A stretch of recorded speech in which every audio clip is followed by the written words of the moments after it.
और देश भर में लॉकडाउन के समय जिस प्रकार से नेटवर्क की व्यस्तता है, संपूर्ण शिक्षा शोध अनुसंधान जिस प्रकार से इन ध्वनि तरंगों पर आ गए हैं, ऐसी स्थिति में स्वाभाविक है कि ये कठिनाई आएगी। तथापि हम बाबा साहब के बारे में चर्चा कर रहे हैं। बाबा साहब के बारे में चर्चा करना और बाबा साहब की कठिनाइयों की चर्चा करना है। बाबा साहब के जीवन में आई विविध प्रकार की अपेक्षित अनपेक्षित बाधाओं की चर्चा करना है और अपेक्षित अनपेक्षित बाधाओं के बीच आग में तप करके अपने कल्याण का, अपने उदय का और अपने साथ अपने समस्त समुदाय के उदय का और समुदाय के उदय के माध्यम से संपूर्ण देश राष्ट्र के उदय का रास्ता तलाशने वाले व्यक्तित्व की चर्चा करते हैं जब बाबा साहब के बारे में चर्चा कर रहे होते हैं। अद्भुत है बाबा साहब का व्यक्तित्व। मुझे याद आ रहा है उस बालक के बारे में जिसको मैट्रिक की परीक्षा में चाहते हुए भी संस्कृत नहीं लेने दिया गया। उस कालखंड के अध्यापकों ने एक महार जाति का होने के नाते, अछूत जाति का होने के नाते उसे संस्कृत नहीं पढ़ने दिया। उसी समय में जब विवेकानंद भी याद आते हैं, जो विवेकानंद 1991 में मद्रास में कह रहे हैं, 1891 में मद्रास में कह रहे हैं कि दलितों को, अछूतों को संस्कृत पढ़ना चाहिए। संस्कृत पढ़ने से उनको सम्मान प्राप्त होगा, उनको गौरव बोध प्राप्त होगा, उनको अपने स्वत्व का बोध होगा। बाबा साहब के मन में भी शायद ऐसी कोई बात रही होगी कि संस्कृत पढ़ने के साथ ही समाज में सम्मान की दृष्टि प्राप्त होगी, समाज के, हिंदू धर्म के सत्य से परिचय होगा, सत्य से परिचय होने के नाते परिष्कार होगा, किंतु यह उनको प्राप्त नहीं हुआ। किंतु अपने कालखंड में हम 1948-49 के दिनों की बात करें, जब हिंदू कोड बिल की निर्मित कर रहे थे, उस काल में संविधान सभा में, कॉन्स्टिट्यूएंट असेंबली में संस्कृत के बड़े बड़े पंडितों की एक बड़ी संख्या थी। उनका हिंदू धर्मशास्त्रों के आधार पर प्रत्युत्तर देते हुए बाबा साहब का व्यक्तित्व ये दिखता है कि जहां जहां बाधा पहुंचाई गई, बाबा साहब ने उसको जीता और जिससे जिससे रोका गया वह सब कुछ अर्जित किया। एक ऐसा व्यक्तित्व है। एक बार में पढ़ाई पूरी नहीं हुई, इंग्लैंड से उनको वापस आना पड़ा, फिर संघर्ष किया, नौकरी की, असिस्टेंट प्रोफेसर बने, वापस गए, फिर पढ़ाई की। एक ऐसे व्यक्तित्व के बारे में हम जब चर्चा कर रहे हैं तो ज्ञान के प्रति जिसकी लालसा और ज्ञान के प्रति जिसकी निष्ठा का विचार जब हम करते हैं तो घर के जेवर बेच करके, कर्ज लेकर के, किताबें खरीद करके ज्ञानार्जन करने वाले व्यक्तित्व के बारे में चर्चा कर रहे हैं। ये वो हिस्से हैं जो बाबा साहब के जीवन में दिखाई नहीं देते हैं। बाबा साहब केवल हिंदू जाति व्यवस्था के, हिंदू धर्म व्यवस्था के अध्येता, आलोचक और प्रतिसंस्कर्ता नहीं है, अपितु संपूर्ण भारतीय दृष्टिकोण को समझने वाले अद्भुत व्यक्तित्व हैं। सिर्फ मैं कोलंबिया यूनिवर्सिटी के उनके उस व्याख्यान की चर्चा करना चाहूंगा जिसमें उन्होंने पहली बार इस देश में दो प्रकार की जातियों के, आर्य और द्रविड़ के होने की संभावना का नृतत्व शास्त्रीय आधार पर खंडन प्रस्तुत किया।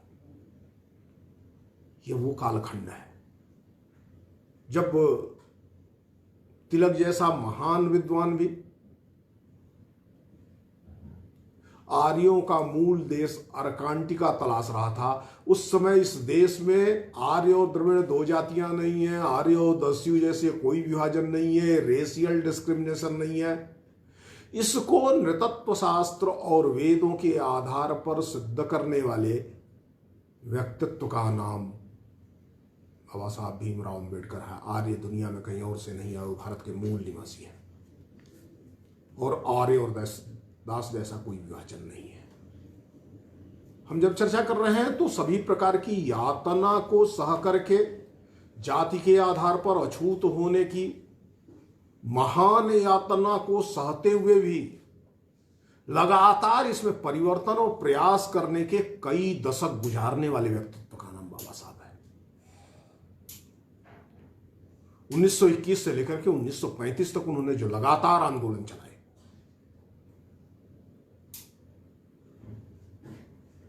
1920 में जब वो मूक नायक का प्रारंभ किया,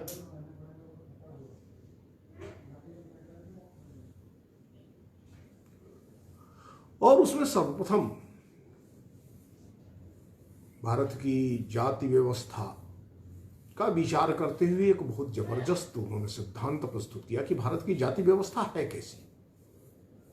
ये दुनिया में अकेला धर्म संस्थान है, उपासना पद्धति है, या दुनिया की अकेली ऐसी कौम है जो कई मंजिली मीनार जैसी है, लेकिन इस मीनार में एक मंजिल से दूसरी मंजिल पर जाने का कोई रास्ता नहीं है।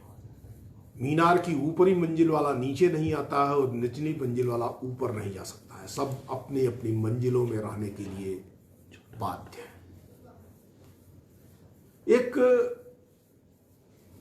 ऊर्ध्वाधर रचना है हिंदू समाज की व्यवस्था, सामाजिक व्यवस्था, और इस ऊर्ध्वाधर रचना में जो ऊर्ध्व पर है, जो शिखर पर है, उसे नीचे आने की कोई संभावनाएं नहीं है, और जो नीचे है वो लाख यत्न के बाद ऊपर नहीं जा सकता है। इस यथार्थ को बदलने के लिए विविध प्रकार के प्रयासों का प्रारंभ बाबा साहब करते हैं। बाबा साहब की एक और विशिष्टता है कि वह जिस समूह के लिए, जिस समुदाय के लिए ये सारे प्रयास कर रहे थे, सारे यत्न कर रहे थे, उस प्रयास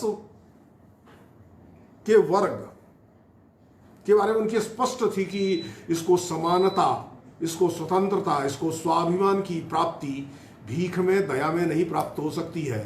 किसी के द्वारा दी गई समानता, किसी के द्वारा दी गई स्वतंत्रता वास्तविक नहीं हो सकती है। यह तो तभी खड़ा होगा जब वह समुदाय स्वयं से इसके यत्न करेगा।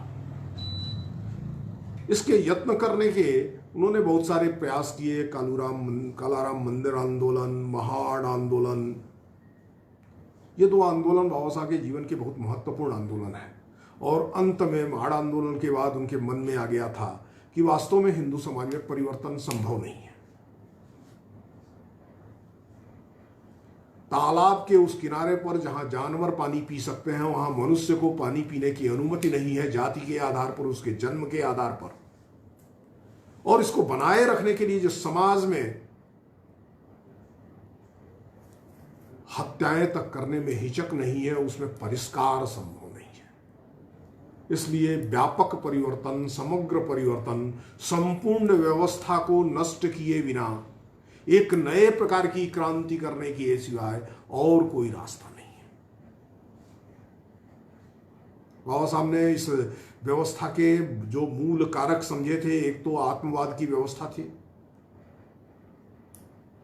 कर्ता ईश्वर का सिद्धांत था, जन्मना जाति व्यवस्था थी, और जिन आधारों के पर वर्ण से जाति के विकास और जन्म के आधार पर वर्ण और जाति के निर्धारण के सिद्धांतों का प्रकटीकरण किया जा रहा था, बाबा साहब ने उनकी व्यापक समीक्षा की। समीक्षा के बाद उन्होंने ये निर्धारित किया कि एक कालखंड जरूर था जब वर्ण केवल व्यवसाय को ध्वनित करते थे। एक कालखंड जरूर था भारत के अंदर, श्रेष्ठ समाज का कालखंड अवश्य था, जिसमें एक वर्ण से दूसरे वर्ण में जाने की सुगमता थी। लेकिन आज यह संभव नहीं है। आज सभी वर्ण एक वाटर टाइट कंपार्टमेंट है, एक ऐसे अलग अलग डिब्बे हैं समाज के, जिसमें दूसरे डिब्बे की हवा भी प्रवेश नहीं कर सकती है। व्यक्ति के ऊपर नीचे जाने और उसकी गतिशीलता की तो कल्पना ही संभव नहीं है। ऐसी स्थिति में एक महत्वपूर्ण बात है कि उन्होंने 1935 में साफ साफ घोषणा की थी कि मैं हिंदू पैदा जरूर हुआ हूं, और हिंदू पैदा होने के नाते हिंदू होने की, अछूत हिंदू होने की जो यातनाएं मैंने भुगती हैं, मैं इसके साथ नहीं मरूंगा, इसलिए मैं हिंदू नहीं मरूंगा। 1935 से लेकर के 1926 तक एक लंबा कालखंड है। 1956 में, अक्टूबर 1956 में बाबा साहब ने जाकर के बौद्ध मत की दीक्षा ली। इस 20 वर्षों में बाबा साहब किस प्रकार की दार्शनिक प्रतिस्थापनाएं कर रहे थे, किस प्रकार से देश को, दुनिया में विविध समाजों में हो रहे परिवर्तन को, राजसत्ताओं की बदल को, युद्धों को, युद्ध के बाद बन रहे राष्ट्रों और राज्यों को जितना मजबूती के साथ उभरता हुआ देख रहे थे, उतना ही उनमें खोखलापन भी पा रहे थे। बाबा साहब ने इसके बहुत सारे यत्न किए। 1935 के बाद वो लगातार विचार करते रहे कि मैं हिंदू नहीं मरूंगा, ये मैंने घोषणा तो कर दी है, मैं हिंदू धर्म छोड़ूंगा, लेकिन मनुष्य धर्म विहीनता में नहीं रह सकता है, धर्म उसके लिए अपरिहार्य है। इसलिए बाबा साहब ने यह बात कहने के साथ ही एक तरफ और इशारा कर दिया था कि वह मार्क्सवादी, साम्यवादी, कम्युनिस्ट नहीं होने वाले हैं। बाबा साहब की समस्या आत्मवाद थी। मार्क्सवाद एक सहज तरीका था जिसमें आत्मवाद के लिए कोई जगह नहीं थी, आत्मा की कोई स्वीकृति नहीं थी। बाबा साहब की दूसरी जो धर्म के अंदर विविध प्रकार के भेद और भेद के आधार पर जनित कुछ वर्ग के विशेषाधिकार और कुछ वर्ग के लिए केवल कष्ट की जो निर्मित हिंदू समाज में हुई थी, उसका कर्ता ईश्वर, ईश्वर कर्तृक जगत, भाग्यवाद इत्यादि कारण भी थे। मार्क्सवाद में न तो कर्ता ईश्वर के लिए जगह है, न तो ईश्वरवाद है और न तो भाग्यवाद है। बाबा साहब एक ऐसी धर्म व्यवस्था की स्थापना करना चाहते थे जो जगत की पुनर्व्याख्या कर सके, वर्तमान इहलौकिक जगत में जो जीवन के रास्ते बता सके। तो मार्क्सवाद जीवन और जगत की पुनर्व्याख्या है, उत्पादकता संबंधों के आधार पर बदलने वाली चेतना का सिद्धांत है, लेकिन बाबा साहब को मार्क्सवाद प्रिय नहीं था। 1945 में उन्होंने बड़े साफ शब्दों में नागपुर के एक व्याख्यान में कहा था कि हमें कम्युनिस्टों से सावधान रहना पड़ेगा, क्योंकि कम्युनिस्ट जिस प्रकार से अनात्मवाद, भौतिकवाद और समता की बात करके हमारे लोगों को प्रभावित कर रहे हैं, वस्तुतः वहां पर समानता की संभावनाएं झूठी हैं, क्योंकि कम्युनिज्म में स्वतंत्रता के लिए जगह नहीं है। कम्युनिज्म में स्वतंत्रता के लिए जगह नहीं है, इसलिए अगर वहां कोई साम्यवाद है, कोई समता है, तो वह समता कृत्रिम है, स्वाभाविक नहीं है। उस समय तो 1917 में डिक्टेटरशिप ऑफ प्रोलेटरेट यानी कम्युनिस्ट पार्टी का शासन स्थापित हो गया था और एक मजबूत शासन व्यवस्था, शासन तंत्र के रूप में सोवियत संघ की मान्यता भी स्वीकार हो गई थी। इसलिए उन्होंने यह भी कहा था कि तानाशाही के आधार पर, चाहे वो श्रमिकों की ही तानाशाही क्यों न हो, उसके आधार पर स्वतंत्रता की व्यवस्थाएं नहीं की जा सकती हैं। लेकिन बाबा साहब ये भी मानते थे कि इन सबके बीच हमको धर्म व्यवस्था तो वही बनानी है जो लौकिक जीवन मूल्यों के लिए जगह बना सके, जो नैतिकता के लिए जगह बना सके, जो स्वतंत्रता के लिए जगह बना सके, जो समानता के लिए जगह बना सके। दोस्तों, बाबा साहब को अगर किसी एक संदर्भ में देखना हो तो बाबा साहब के दर्शन को, बाबा साहब की दृष्टि को, बाबा साहब ने जो दार्शनिक आधार भारत के लिए प्रस्तुत किया था, जो भारत के संविधान में भी प्रस्फुटित हुआ है, संविधान की प्रतिष्ठा की प्रस्तावना में ही, प्रियम्बल में ही आया है, वह समानता, स्वतंत्रता और बंधुत्व का सिद्धांत है। बाबा साहब इस कालखंड में समानता, स्वतंत्रता और बंधुत्व के महानायक हैं। लेकिन बाबा साहब इस बारे में भी बहुत सावधान करते हैं और सामान्य तौर पर हम उसका ध्यान नहीं देते कि बाबा साहब का समानता, स्वतंत्रता और बंधुत्व का यह सिद्धांत फ्रांसीसी क्रांति से उपजे हुए समानता, स्वतंत्रता और बंधुत्व का सिद्धांत नहीं है। यह प्रतिक्रिया नहीं है। यह राजसत्ता के विरुद्ध, कुलीन तंत्र के विरुद्ध प्रतिक्रिया नहीं है। यह राजसत्ता और कुलीन तंत्र के रूपांतरण, कायांतरण और समाज के निचले वर्ग को गरिमा युक्त बनाना, अस्मिता युक्त बनाना, उसकी पहचान उसको दिलाना, उसकी स्वीकृति समाज में दिलाना,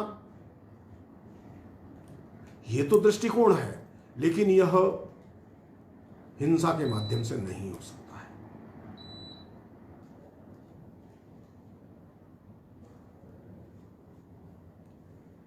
हृदय परिवर्तन का यत्न केवल सुभाषित के द्वारा नहीं हो सकता, उसकी भी कुछ लौकिक व्यवस्थाएं बनानी पड़ेंगी। इसलिए हिंसा का जोर जबरदस्ती का, शक्ति के आधार पर समानता और स्वतंत्रता की स्थापना के सिद्धांत बाबा साहब को प्रिय नहीं थे। बाबा साहब 1935 के बाद ही धर्म के क्षेत्र में भी संविधानवाद के प्रतिष्ठापक थे। एक कोई नियम होने चाहिए, कोई व्यवस्था होनी चाहिए। नियम और व्यवस्थाएं सबको समानता की स्थिति में ले आने वाली होनी चाहिए, सब में का समान रूप से विचार करने वाला होना चाहिए। और ये कोई दूसरा नहीं करेगा। मैंने पहले ही कहा था बाबा साहब की ये मान्यता ही, कोई पराया विचार नहीं कर सकता है, बाहर से आयातित विचार नहीं कर सकता है। जो विचार, जो दर्शन, जो जीवन दृष्टि भारतीय समाज के यथार्थ से परिचित नहीं है, वो नहीं कर सकती है। इंपोर्टेड है, कुछ लोगों के द्वारा आरोपित है, वो नहीं कर सकती है। ये उस समय भी बाबा साहब को बुद्ध के शायद वचन ध्यान में रहे होंगे, अत्ता ही अत्तनो नाथो को ही नाथो परोसियो। तुम स्वयं अपने स्वामी बनो। तुम्हारा स्वामी, तुम्हारा शास्ता, तुम्हारा उद्धारक, तुमको मुक्ति प्रदाता कोई दूसरा नहीं हो सकता है। अपदीपो भव, अपने ज्ञान के द्वीप तुम खुद बनो।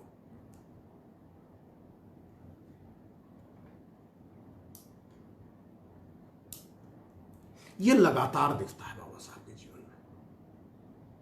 बाबा साहब के जीवन को समझना हो तो बाबा साहब के जीवन के अंतिम वर्ष के अंतिम कुछ महीनों को, और विशेषता उनकी 3 यात्राओं को और उन 3 यात्राओं में दिए गए व्याख्यान को अगर ठीक ढंग से समझा जाए तो बाबा साहब का जीवन समझ में आ सकता है। एक उन्होंने सारनाथ में दिया, दूसरा कुशीनगर में दिया और तीसरा को काठमांडू में दिया। काठमांडू का दिया गया व्याख्यान वस्तुतः इस देश को एक दार्शनिक आधार पर खड़ा करने का व्याख्यान है। वो व्याख्यान केवल दलितों को उनके अधिकार दिलाना और दलितों को एक धम्म विशेष से परिचित कराना, एक धम्म व्यवस्था में समायोजित करना, समंजित करना मात्र नहीं है। ये धर्म परिवर्तन के कारणों को गिनाना मात्र नहीं है, उसे जस्टिफाई करना मात्र नहीं है। अभी तो किस प्रकार से लौकिक व्यवस्थाओं को, राज्य की व्यवस्था को, समाज की व्यवस्था को और व्यक्ति की व्यवस्था को बिना ईश्वर, भाग्य, भगवान के निर्धारित किया जा सकता है। और भौतिकतावादी, जड़वादी, हिंसा पर आधारित जो साम्यवाद की लहर है, उस लहर से कैसे बचाव किया जा सकता है, इसको प्रतिपादित करते हैं वो। और इसके लिए वो साम्यवाद एवं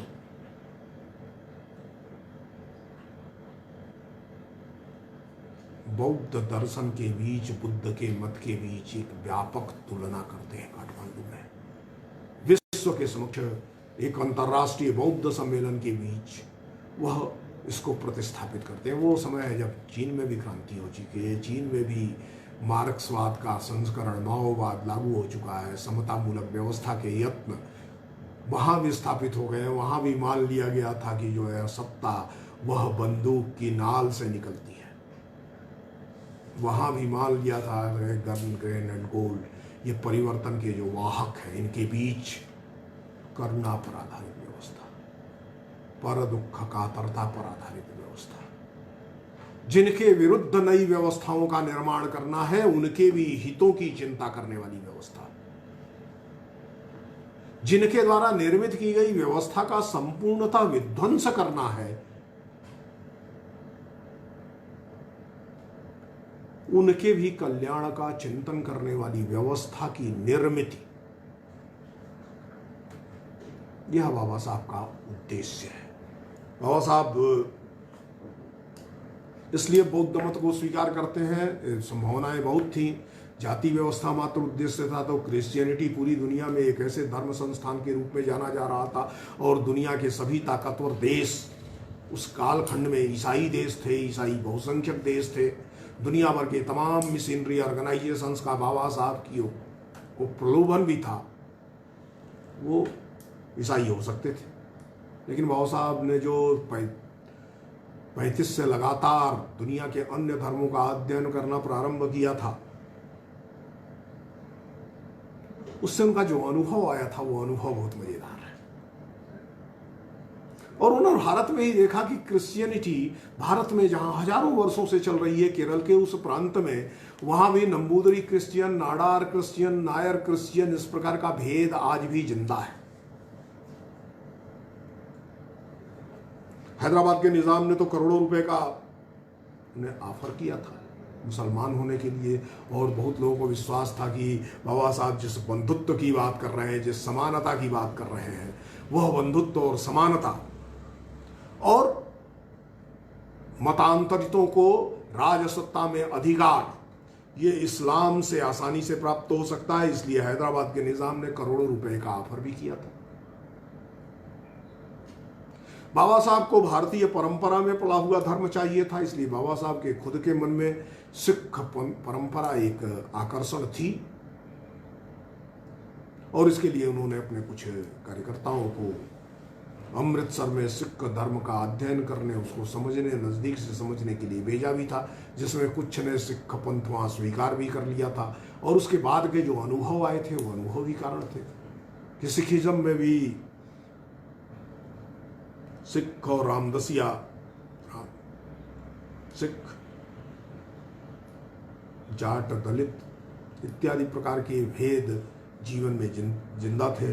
इस तरह बाबा साहब ने मान लिया था कि यह जो ईश्वर कर्तृत्व जगत की अवधारणा है, उसमें मनुष्य ईश्वर की निर्मित है। जिस रूप में मनुष्य ने ईश्वर को बनाया, इस्लाम में भी ऐसा ही है। अशरफ है, अजलाफ है, अर्जल है, इस प्रकार का विभाजन वहां भी बाबा साहब ने देखा था। उनकी एक और विशेषता थी, बाबा साहब नहीं मानते थे कि ऐसा है कि जातीय श्रेष्ठता अगर ब्राह्मणों में है तो जातीयता का भेद शूद्र जातियों में नहीं है। उनका यह मानना था कि जातियां तो एक दूसरे को गाली देती रहती हैं और शूद्र जातियों में भी आपस में अस्पृश्यता है, आपस में रोटी बेटी के संबंध नहीं है, आपस में वो अपने अपने अलग अलग आइलैंड में जीने वाले समूह हैं। ये संपूर्ण जब तब तक बना रहेगा जब तक ईश्वर कर्तृक जगत की अवधारणा होगी, जब तक ईश्वर निर्मित जगत की अवधारणा होगी। मनुष्य को ईश्वर ने बनाया है और भाग्य के साथ बनाया है, वो अपने भाग्य का फल प्राप्त करने के लिए, भाग्य का फल खाने के लिए बाध्य है।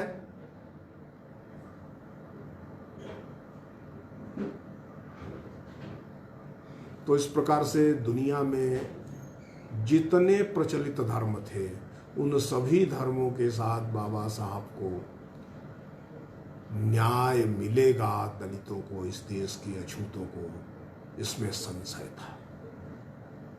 एक और सवाल हो सकता है कि भारत में पारसी धर्म एक ऐसा धर्म था जो अल्पसंख्यक धर्म था, कम लोगों का था, लेकिन बहुत कम लोगों को मालूम है कि बाबा साहब को पारसियों के बारे का जो अनुभव था वो भी बड़ा नजदीकी अनुभव था। जब वो पहली बार वापस लौट करके आए थे और बड़ौदा में महाराजा सयाजीराव गायकवाड़ की नौकरी कर रहे थे, उन्हें घर नहीं मिल रहा था बड़ौदा में, तो एक पारसी के यहाँ उन्होंने भेष बदल करके, नाम छिपा करके, जाति छिपा करके किराए पर मकान लिया था। और जिस प्रकार से जाति का ज्ञान होने के बाद, क्योंकि बाबा साहब सयाजीराव गायकवाड़ के राज्य के एक बड़े अधिकारी के रूप में थे, इसलिए ज्यादा दिनों तक ये बात छिप तो नहीं सकती थी, वो खुली। तो जिस प्रकार से बड़ौदा के पारसी लोगों ने डंडे के साथ उनके साथ कठोरतापूर्वक व्यवहार किया था और घर छोड़ने के लिए मजबूर किया था, वह यह बताता है कि पारसी धर्म में भी जो जन्म से दलित है हिंदू समाज का, उसको स्वीकार करने के कोई रास्ते नहीं। एक दूसरा विषय हो सकता था, उस समय सुधार के बहुत सारे आंदोलन चल रहे थे, महर्षि कर्वे का आंदोलन था, आगरकर का आंदोलन था, बहुत सारे मालवीय जी का आंदोलन था, मालवीय जी ने जगजीवन राम को आगे करके एक बड़ा आंदोलन चलाया था। तो बाबा साहब 1935 में एक बार स्वीकार कर लिए कि परिष्कार संभव नहीं है, लेकिन जो यत्न चल रहे थे, इन यत्नों के द्वारा, विशेष करके मदन मोहन मालवीय के यत्नों का, जिसके साथ उनका बड़ा संवाद था, उस संवाद को स्वीकार करके भी तो वो आगे बढ़ सकते थे। लेकिन वास्तव में यह भी न तो संभव था और न तो इससे देश के दलितों को न्याय मिलने वाला था, न तो इस देश को दार्शनिक आधार मिलने वाला था। भारत की आजादी की लंबी लड़ाई के बाद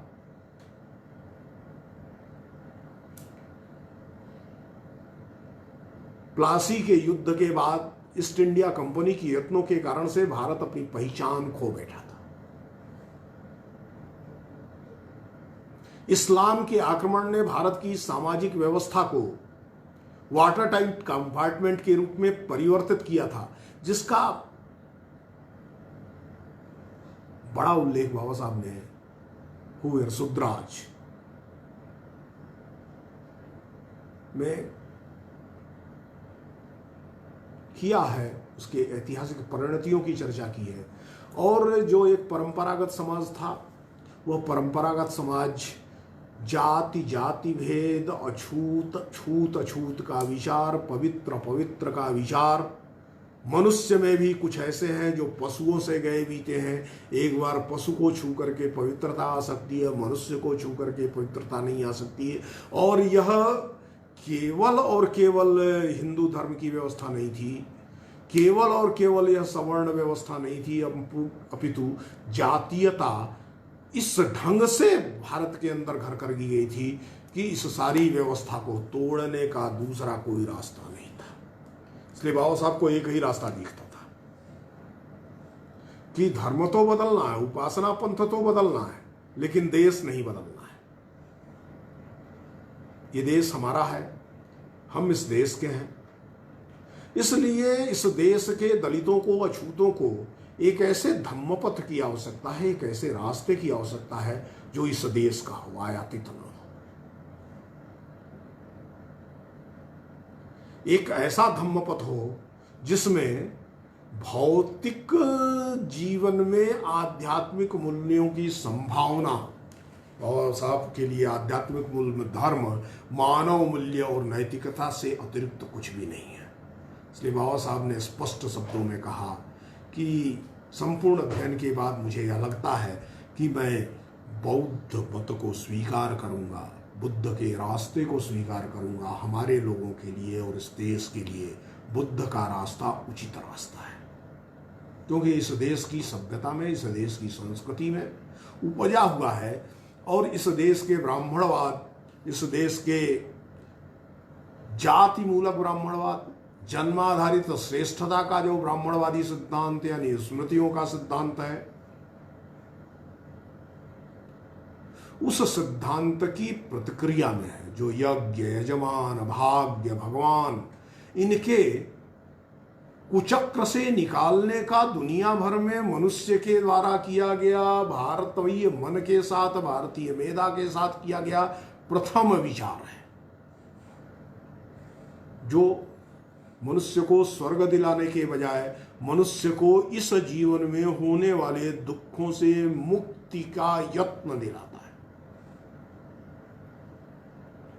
जो आर्य सत्य के रूप में स्वीकार करता है कि दुख है, ये यथार्थ है, ये सत्य है, ये संपूर्ण संसार दुख में है। कुछ भी ऐसा नहीं है जो दुख मूलक न हो। जातपि दुखम, जरापि दुखम, मरणमपि दुखम, अप्येहि संपयोगो दुखा पिये विपयोगो दुखा संकितेन पंखुपादानि दुखानि। इस प्रकार के दुख की अवधारणा को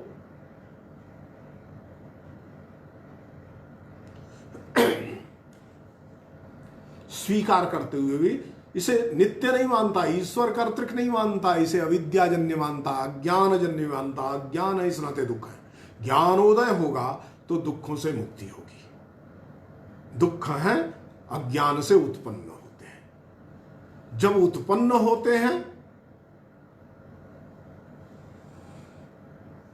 तो इनका नाश भी संभव है, इनकी इनसे निवृत्ति भी संभव है, और इस निवृत्ति के रास्ते भी हैं। और ये रास्ता कैसा होगा? किसी प्रकार के अति के निषेध का ही रास्ता हो सकता है। हिंसा और अहिंसा के आत्यंतिक निषेध के बीच का रास्ता है।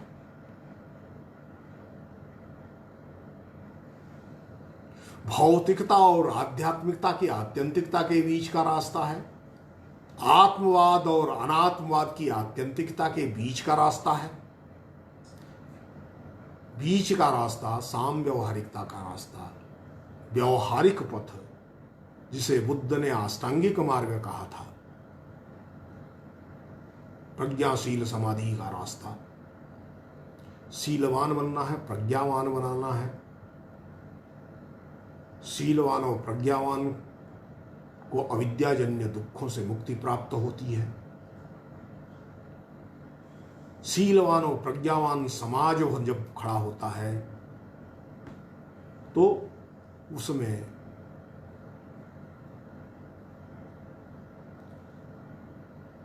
मैत्री, करुणा, मुदिता और उपेक्षा जैसी भावनाएं उत्पन्न होती हैं। हेय और उपादेय का भेद ज्ञान होता है। जो उपादेय है उसे स्वीकार करता है और जो हेय है उसे छोड़ता है। और यह सिर्फ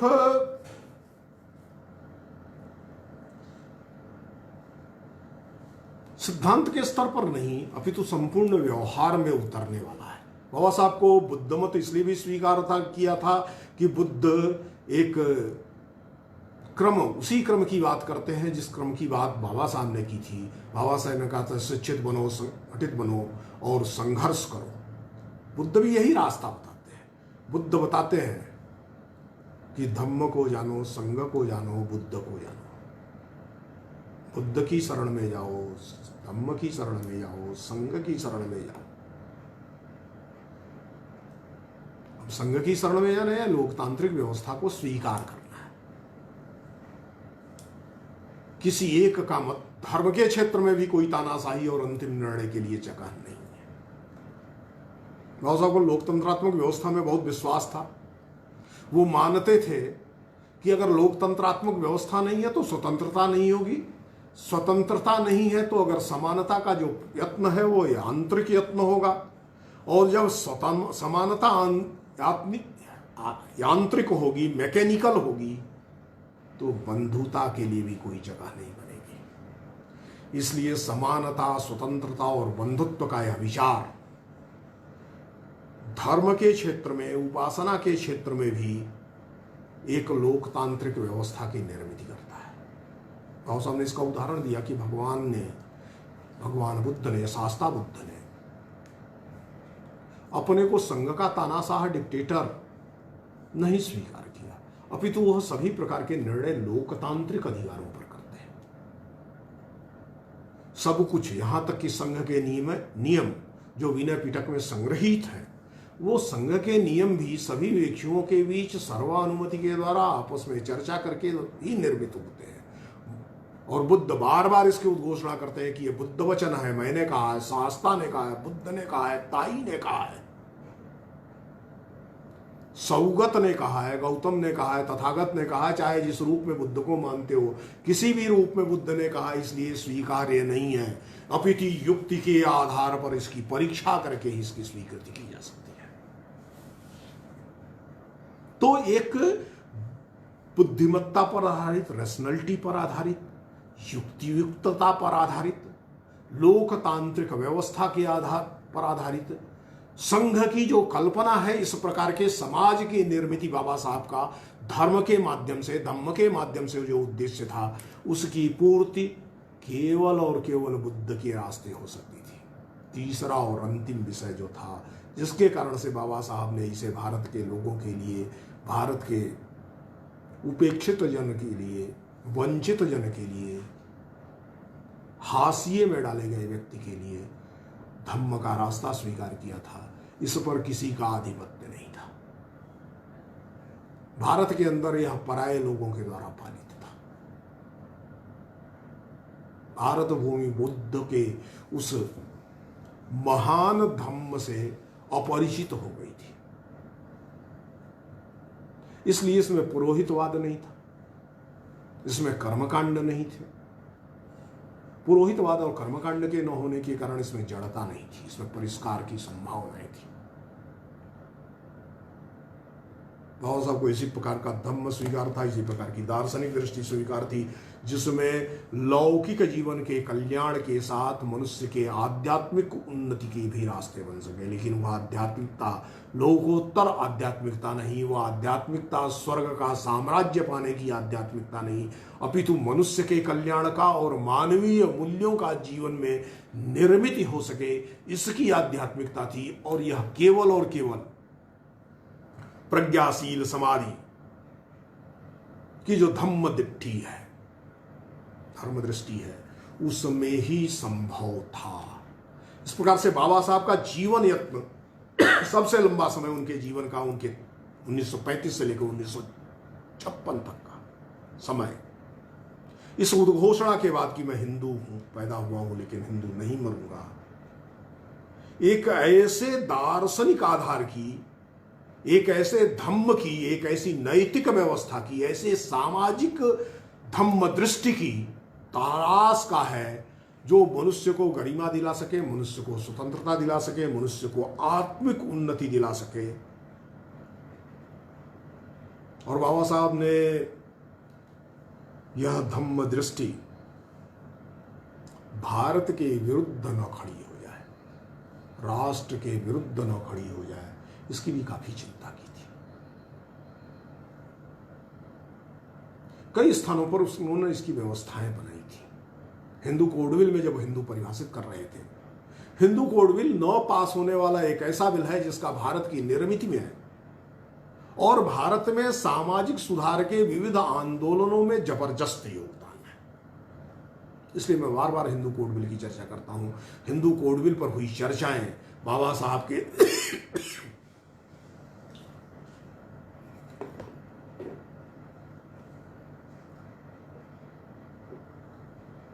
गहन वैदिक ज्ञान, स्मृतियों के अध्ययन और हिंदू समाज की समझ को प्रतिध्वनित करते हैं। इसलिए वो जो हिंदू कोडविल है, हिंदू को परिभाषित करते हैं तो परिभाषित करते हैं हिंदू यानी सनातनी, आर्य समाजी, जैन, बौद्ध, सिख, अर्थात भारत भूमि में उपजी हुई प्रत्येक धर्म दृष्टि, प्रत्येक धम्म पथ, प्रत्येक पंथ, उपासना पंथ, ये हिंदू है। यहां जब हिंदू बाबा साहब परिभाषित कर रहे हैं तो ये हिंदू उपासना के आधार पर, धर्म के आधार पर, ईश्वर के आधार पर, जाति के आधार पर, जातिवाद के आधार पर परिभाषित दृष्टि नहीं है, बल्कि यह दृष्टि एक सांस्कृतिक दृष्टि है। हिमालय से लेकर के इंदु सरोवर तक रहने वाला यहाँ का जो मूल निवासी है वो सब हिंदू है। एक सांस्कृतिक दृष्टि है। इस सांस्कृतिक दृष्टि को ही लेकर के उन्होंने संविधान सभा में देश के एकीकरण को लेकर के चल रही बहस के बीच जब कहा था, इस देश में कलह पैदा करने वाले लोग बहुत हैं, कलह पैदा करने वाले एक दल का नेता मैं भी हूं, लेकिन इन सब के होते हुए भी कोई कारण नहीं है कि यह देश संवाद के द्वारा, यह देश चर्चा के द्वारा, यह देश एक दूसरे को समझते हुए एक राष्ट्र एक जन में उभरेगा, ताकतवर बन करके उभरेगा। राष्ट्रीय एकीकरण की यह दृष्टि बाबा साहब की सांस्कृतिक एकीकरण की भी दृष्टि है और मनुष्य के को संस्कारित करने की भी दृष्टि है।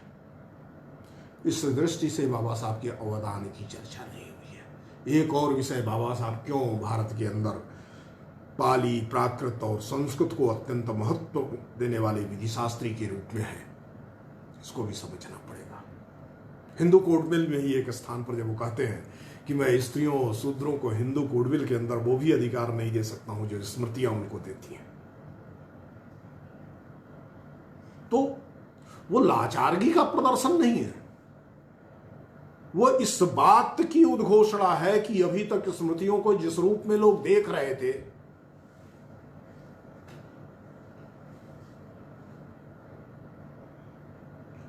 वो ठीक दृष्टि नहीं थी। ये बाबा साहब ने स्मृति जलाई जरूर थी 1936 में, मनुस्मृति जलाई थी, चंदन की लकड़ी पर जलाई थी कि सुगंध रहे, लेकिन उसकी जो जड़ व्यवस्था है वो समाप्त हो जाए।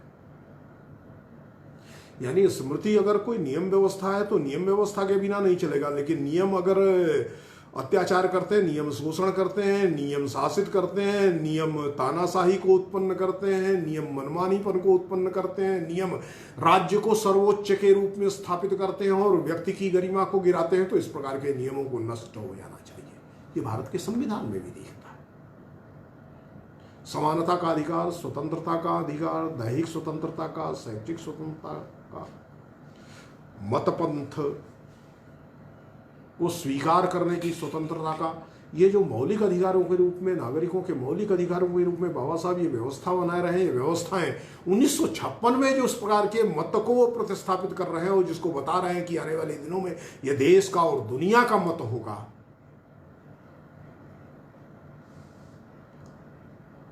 उसको सामने रख करके विचार करना। इसलिए बाबा साहब के लिए संस्कृत का भी बड़ा महत्व है। संविधान सभा में बहस के दौरान राष्ट्रभाषा के प्रश्न को, राजभाषा के प्रश्न को लेकर के जब बहस चल रही थी, तो बाबा साहब संस्कृत को राष्ट्रभाषा बना दिया जाए, राजभाषा बना दिया जाए, इसका प्रस्ताव लेकर के आते हैं और कई एक दलित सदस्यों के समर्थन से वो प्रस्ताव लेकर के आते हैं। वो प्रतिक्रियावादी दृष्टि थी, इस देश को न समझने की दृष्टि थी, जिसके कारण उसकी भी स्वीकृति नहीं हुई। यहां पर बाबा साहब को, स्वामी विवेकानंद को, ये दो जो कालजयी विचारक हैं,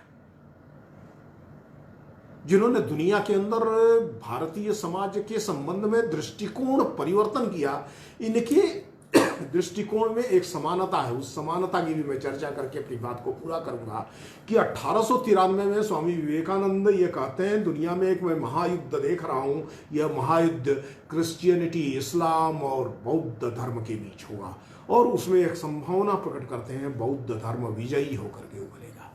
विजयी होकर के इसलिए उभरेगा कि बौद्ध धर्म नैतिकता पर आधारित है, व्यक्ति की स्वतंत्रता पर आधारित है, व्यक्ति की बराबरी पर आधारित है, संपूर्ण मनुष्यता के लिए एक कल्याण दृष्टि का रास्ता प्रतिपादित करने वाला पथ है। इसमें अपने पथ के अतिरिक्त अन्य को मुक्ति का अधिकार नहीं है, इस प्रकार की मान्यताओं के लिए कोई जगह नहीं है। एक ऐसे पथ को स्वीकार करने वाले महान विचारक, दार्शनिक, इस युग के बोधिसत्व, शास्ता, धम्म को नैतिकता, धम्म को स्वतंत्रता, धम्म को व्यक्ति व्यक्ति की समानता और धम्म को व्यक्तियों के बीच बंधुत्व की स्थापना के पथ के रूप में स्थापित करने वाले महान विचारक के रूप में जब हम बाबा साहब की चर्चा करते हैं, बाबा साहब का विचार करते हैं, तब उस महामानव का अपने युग के धम्म शास्त्रा का, अपने युग के लिए भविष्य, अपने युग में भविष्य के लिए नीति, विधि और व्यवस्था के निर्माता का व्यक्तित्व सामने आता है। इस महान व्यक्तित्व को प्रणामांजलि निवेदित करते हुए मैं अपनी बात को समाप्त करता हूं। नमस्ते।